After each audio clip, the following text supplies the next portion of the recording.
Hi guys, I'm back to read chapter 9, Only Ashes. At last, Clover opened the agency door. Oliver was waiting for her.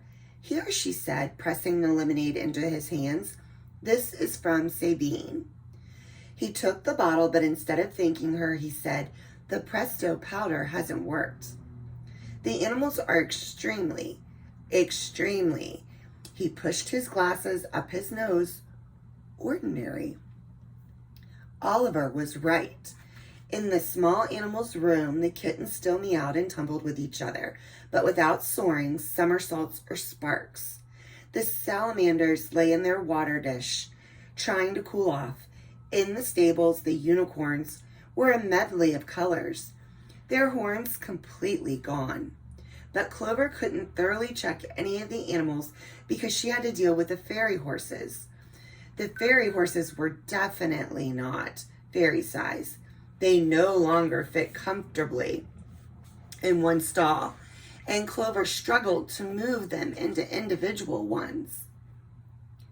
Oliver was trying to help, but kept getting in the way, so Clover sent him to go make ice cubes for the salamanders with his wellness wand.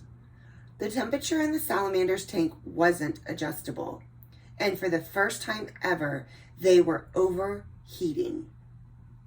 Meanwhile, she finished with the fairy horses and then checked on Neptune. The big tank was empty. Oh no, thought Clover, he's disappeared. Then something caught Clover's eye, a slight movement at the bottom of the tank. She knelt down under and saw a palm-sized seahorse, like the kind she'd seen in the aquarium at home, peeking out from a cluster of seaweed. She peered in through the glass. The seahorse had the same green eyes as Neptune. That was all. She gestured up, but Neptune floated away. He didn't remember his commands. Now she would never be able to keep her promise to Meg. She had to talk to Dr. Nurch. Clover hurried to the front of the room. Oliver was there waving a wand with one hand and holding a book open with the other. His hair was sticking up and he was muttering different spells. I thought you were making ice cubes, said Clover. I can't, replied Oliver. My wands aren't working. Not the wellness wand or the culinary one. Not even my clothes folding wand. This is not the time for clothes folding, exclaimed Clover. Forget about your wands. We have bigger problems. Neptune's a seahorse. The unicorns are ponies. And have you checked on Phoebe's ashes? Oliver shook his head. Well, you'd better. I'm going to phone Dr. Nurch. What's taking her so long? The phone rang and rang and rang. It didn't switch over to the answer machine. Clover hung up and tried again. The phone rang and rang and rang once more, and then there was a click. Someone had picked up. Hello, asked Clover. Instead of a reply, there was a racking cough on the other end. Dr. Nurch, is that you? There was no reply, only more coughing, and then the line went dead.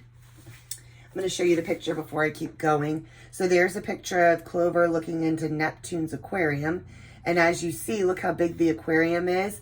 And now Neptune has turned into this little tiny seahorse. And the only thing that they have in common is that they both have the same green eyes.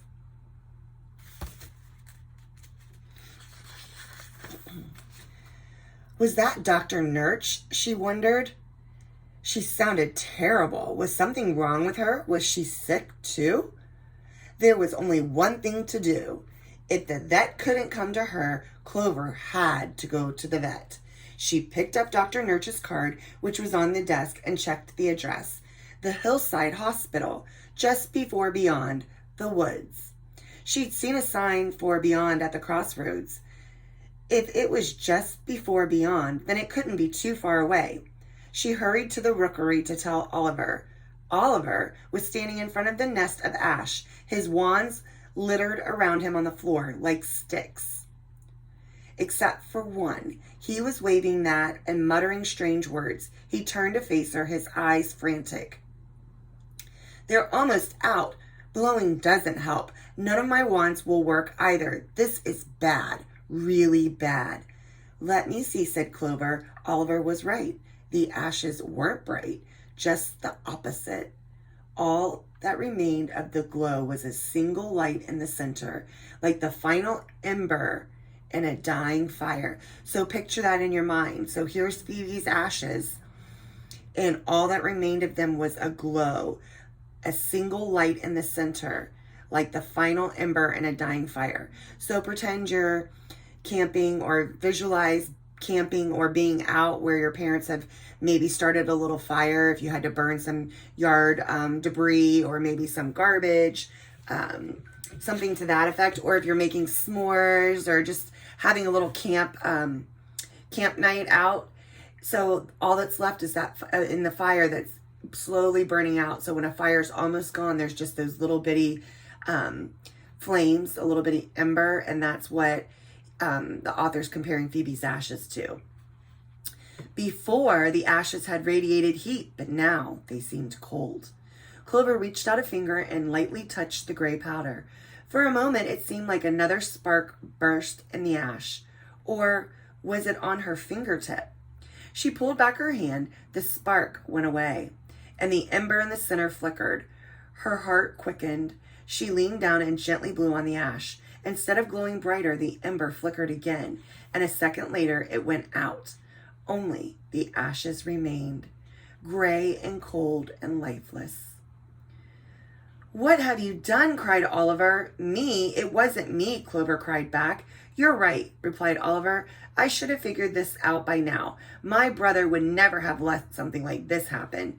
He'd have known right away what was going on. He'd have cured the sickness. I doubt Mr. Jams will let me stay here anymore. Who cares? It's the animals you should be worrying about. Don't you ever think of the animals? What about Phoebe? What about her? I do care, stammered Oliver. I've been trying. He held up his wand. Everything was fine before you came here with your books and wands and spells and relics. It's all your fault. You brought the sickness to the agency. As she said it, Clover was sure it was true. I've only been trying to help, said Oliver, but you don't want me to. You think you know everything. The pit of Clover's stomach felt full of fire, as though her heart had lodged itself there and was beating madly.